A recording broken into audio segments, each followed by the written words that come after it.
अस्सलाम वालेकुम dear viewers और अजीज़ तिबा कराम। दर्द कमर और मोहरों में गैप होना और उसकी वजह से जो दीगर मसाइल पैदा होते हैं, मसलन अर्कुनसा शटिका वगैरह और हिप जॉइंट का दर्द वगैरह, ये जो जितने भी मसाइल पैदा होते हैं मोहरों की डिस्प्लेसमेंट की वजह से, उसके तमाम मसाइल के हल के लिए एक पावरफुल टॉनिक है। लेकिन ये अकेला इस्तेमाल नहीं करवाना है, इसके साथ कोशिश करें रोगन कुश्त शीरी जो है वो भी इस्तेमाल करवाएं। उसका मैंने अलग वीडियो भी बनाई हुई है, फिर भी मैं दोबारा आपको तरीका बता देता हूँ। रोगन कुश्त ये है कि आधा आधा किलो तिलों के तेल में 1 पाव कुश्त शीरी को डालकर बिल्कुल डार्क ब्राउन कर लें।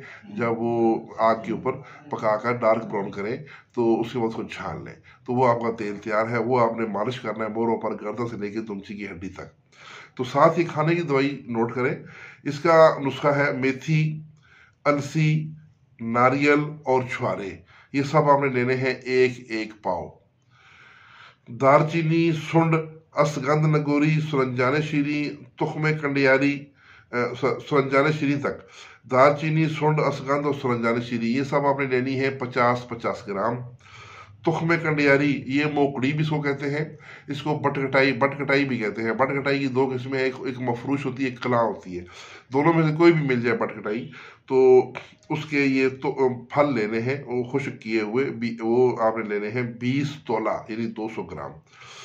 ये बड़ा इस नुस्खे का अहम जुज है, क्योंकि ये आप यूँ समझे कि देसी स्टीराइड का हामिल है। उसके अलावा देसी घी लेना है आपने आधा किलो।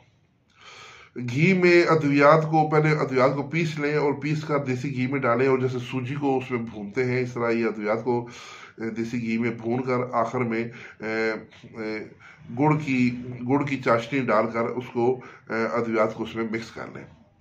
तो इसके लड्डू बना लें तोला तोला के, तब भी ठीक है। तो अगर सफूफ की या खिट्टे की शक्ल में रखें तो तब भी ठीक है। 3 तोला दवा ये सुबह शाम आपने मरीज को देनी है। हड्डियों की कमजोरी, पुराने से पुराना कमर दर्द, कमर के मोरों का गैप और मोरों का दर्द करना और ब्लॉकेज हर किस्म की, और जिस्मानी कमजोरी और मर्दाना कमजोरी वगैरह में भी ये मुफीद और मौसर तरीन दवा है। बहुत ही आला ताकतवर चीज़ है, ये ज़रूर बनाएं और अपने मरीजों को इस्तेमाल करवाएं। इंशाल्लाह बहुत फ़ायदा होगा।